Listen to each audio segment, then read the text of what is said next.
now it's time for another Deep Thought with Mr. Golden.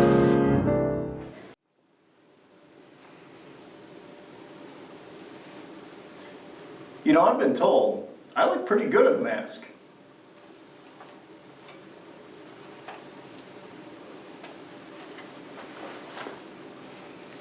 And that was another Deep Thought with Mr. Golden.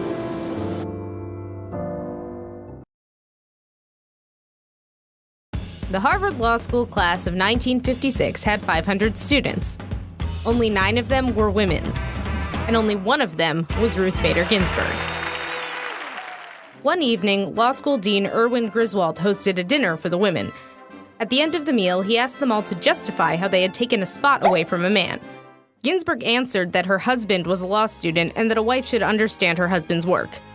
37 years later, she would become the second woman appointed to the United States Supreme Court. Joan Ruth Bader was born in 1933 to a working-class Jewish family, raised in the Flatbush neighborhood of Brooklyn. There were so many Joans in her kindergarten class that her mother suggested she go by her middle name. Some of Ruth's earliest memories were of going to the public library with her mother and sitting on her lap while she read to her. By the way, children read to by their parents early on display greater language comprehension than their peers by as early as age 2, and they might just become a Supreme Court justice. As a teenager, Ginsburg edited her high school newspaper and twirled batons for the school's pep club. She then went on to major in government at Cornell University, where she met and later married Martin David Ginsburg. She gave birth to a daughter, went on to attend Harvard Law School, transferred to Columbia Law, and graduated at the top of her class. But according to Ginsburg, not a single law firm in the entire city of New York was willing to hire her.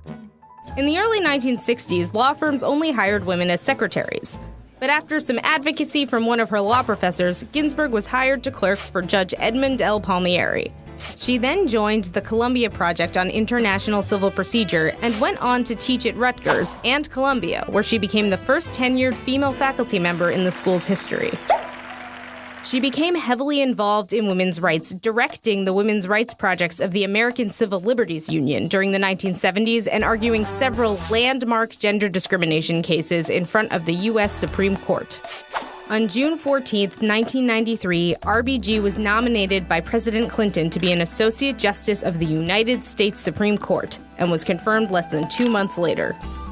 As a Supreme Court justice, RBG has garnered a reputation for pointed, powerful, and sometimes scathing dissents, and in her opinion, she has been a staunch supporter of women's rights and has opposed discrimination in all its forms, making her an inspiration to women and girls around the globe.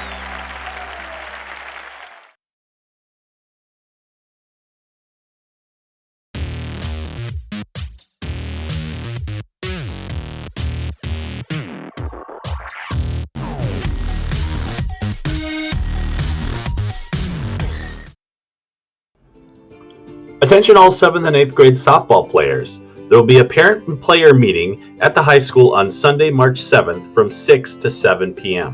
If you have any questions or are unable to attend, please see Mr. Donay.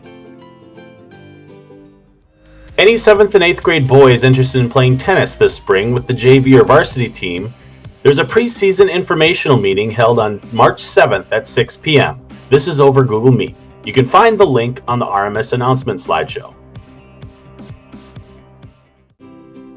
Join the RMS Chess Club. It will be happening in person on Tuesdays and Wednesdays during B-Lunch, and then also online on Fridays. Contact Mrs. Allen if you have any questions.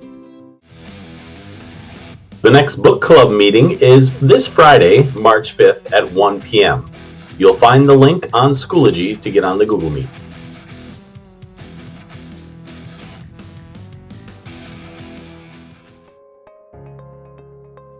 Check out the RMS announcement slideshow on Schoology to find out more information on these topics.